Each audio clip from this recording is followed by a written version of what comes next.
Narito na ang mga trending na kwento sa mundo ng social media.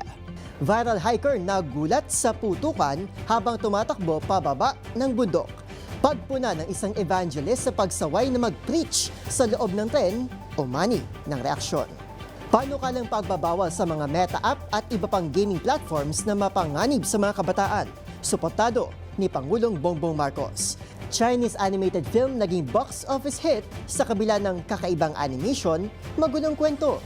AI songs banned na sa music charts ng bansang Australia.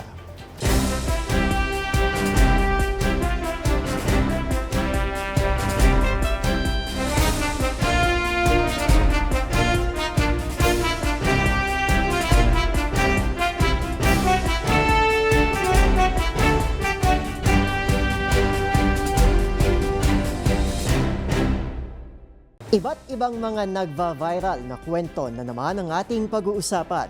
Mga trending sa social media na tiyak hindi lang nakakaaliw kundi maring kapulutan din ng aral. At kuminsan ay makabagbag damdamin din. Kasama ang buong pwersa ng DZRH-TV, ito ang TNVS, Trending and Viral Show, nakahandang kumpletuin ang buong kwento. Masaya, malungkot, o isyong pambayan man yan, sagutan namin ang inyong tanghalian. Ito, si Arnold Herrera ng DZRH-TV, una sa Pilipinas, una sa Pilipino.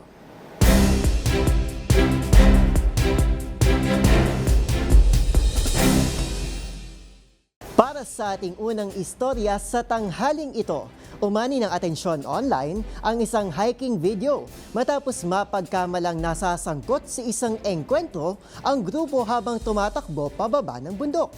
Pero, totoo nga bang ang naganap na putukan sa hiking trip? Alamin natin yan sa report ni Mili Borja. Mistulang napasok sa isang engkwentro ang isang grupo ng hikers matapos mag-viral ang video ng kanilang pagtakbo pababa ng bundok, kasabay ng mga tunog ng tila putukan ng baril.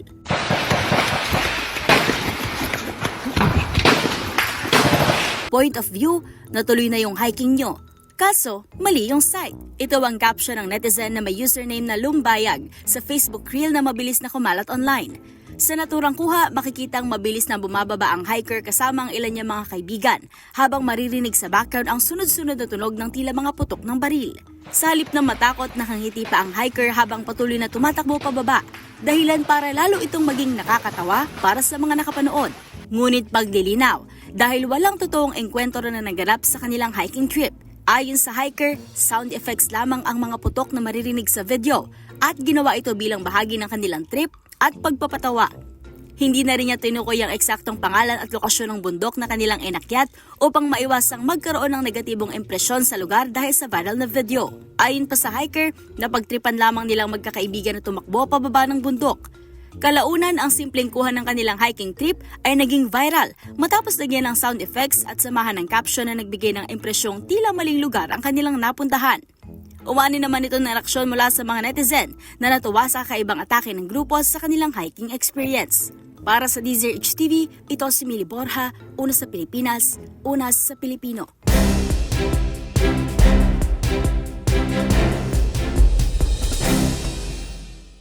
Sa ating susunod na kwento, umani rin ng reaksyon mula sa netizens ang pahayag ng isang evangelist tungkol sa pagbabahagi ng salita ng Diyos sa mga pampublikong sasakyan.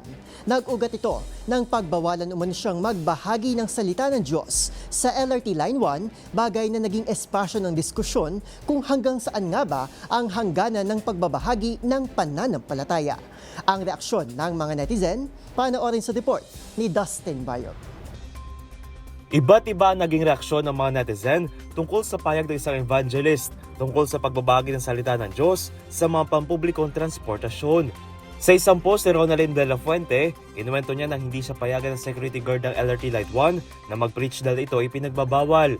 Aniya, magdadasal lamang daw ito pero pinigilan pa rin siya ng security guard. Pahayag din nakakaawa ang bansa dahil sa gitna raw ng kaguluhan ay bakit pinagbabawal pa pagbabahagi ng salita ng Diyos. Dahil sa kanyang post, umani ito na maraming reaksyon online. Mailan na sumang-ayon sa pahayag na ito ni De La Fuente dahil una ay hindi dapat ipinagbabawal daw ang word sharing kahit sa amang lugar.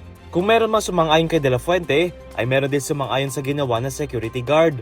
Ayon sa mga netizen, hindi masama o hindi mali ang pagbabahagi ng salita ng Diyos o paghayag ng kanilang mga pananampalataya. Pero ito ay dapat inilulugar at bigyan ng konsiderasyon ng kanilang kapwa. Para sa mga netizen, dapat unawain na ilan sa mga mananakay ay pagod mula sa kanilang mga trabaho na nangangailangan ng kaunting katahimikan bilang kanilang mga pansamantalang pahinga.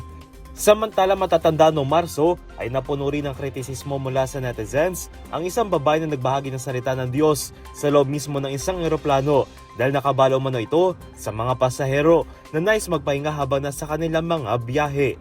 Para sa DZRH TV, ito si Dustin Bayog, una sa Pilipinas, una sa Pilipino.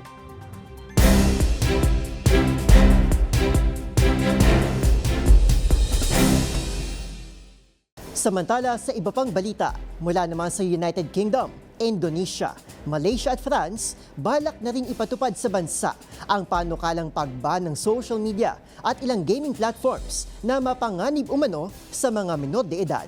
Batay ito sa naunang pahayag ni Pangulong Bongbong Marcos matapos ang sunod-sunod na insidente ng school violence sa iba't ibang lugar sa Pilipinas. Ang mga detalye sa report ni James Galangue.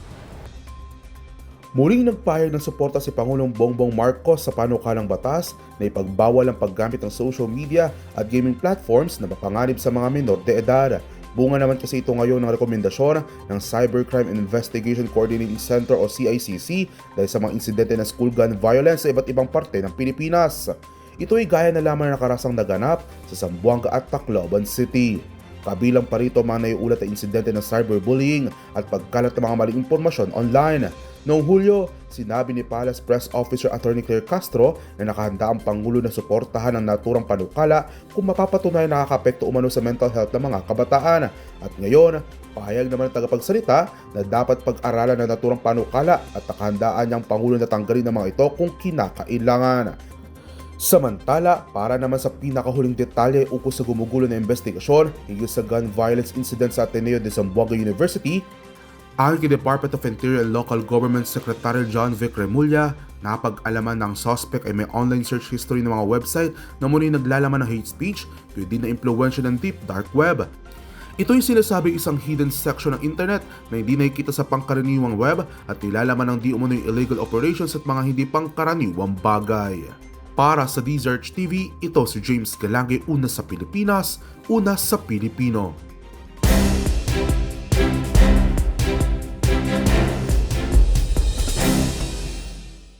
Viral story naman tayo mula sa abroad.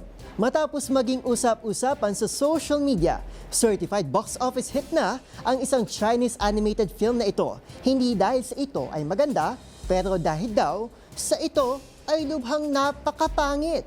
Ang pelikulang likha kasi na isang mag-ina, pinuna sa kakaiba nitong animation style at magulong kwento. Ang mga detalye alamin sa report na ito.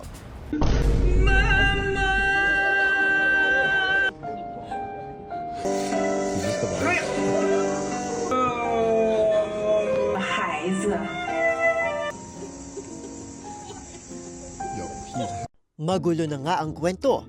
Napakapangit pa ng animation. Ilan lamang ito sa mga negatibong komento na natatanggap ng Chinese animated film na pinamagatang Niu Lai. Sa katunayan, sa sobrang pangit umano ng pelikula, nilangaw ito at kumita lamang ng 7,705 yuan sa unang 10 araw ng release nito sa mga sinihan, katumbas ng nasa 70,000 pesos.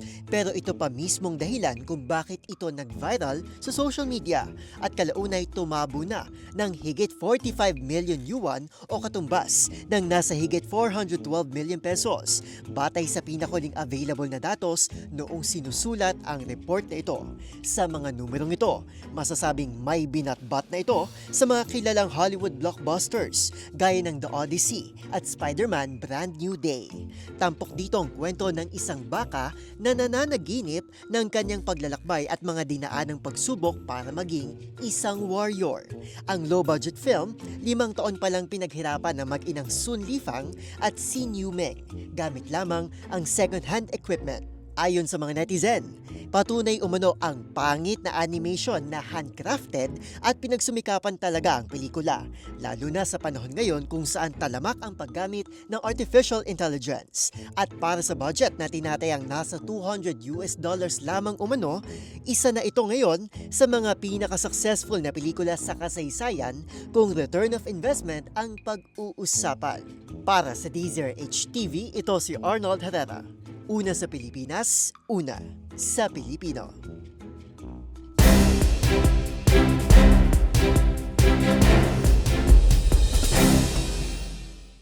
At sa mundo naman ng showbiz, usapang musika naman tayo. Minsan ka na bang may napakinggang AI songs o yung mga kantang gawa ng artificial intelligence? Alam mo ba na sa bansang Australia, ban na sa top music charts ang mga fully AI-generated na kanta. Ang dahilan ng Australian Recording Industry Association sa bagong guidelines na ito. Alamin natin sa report ni Showbiz Angel. Mainit na usapin ang paggamit ng AI o artificial intelligence sa creative industries. At kaugnay nga niyan, sa bansang Australia, tuluyan ng hindi makakapasok sa top music charts ang mga kantang fully AI-generated.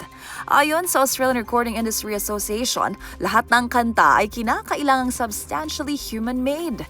Inilabas ang bagong guidelines kasunod ng kontrobersyal na cover ng isang Australian music producer sa Like a Prayer hit song ni Madonna na ginamitan ng AI-generated vocals and drums na namalagi ng 16 na linggo sa top 20 charts. Pero maliban sa charts, hindi na rin daw maaaring mapabilang sa kanilang music awards ang AI-generated music. Sa hakbang na ito, layo na nila ng Australian Recording Industry Association na ipromote ang ika nga nila human nature of artistry.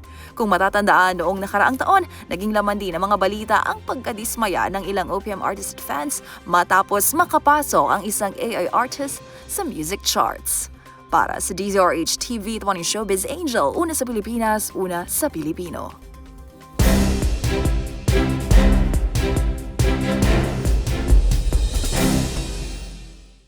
At yan na po ang mga kwentong kinagiliwan, pinusuan at gumawa ng ingay sa social media.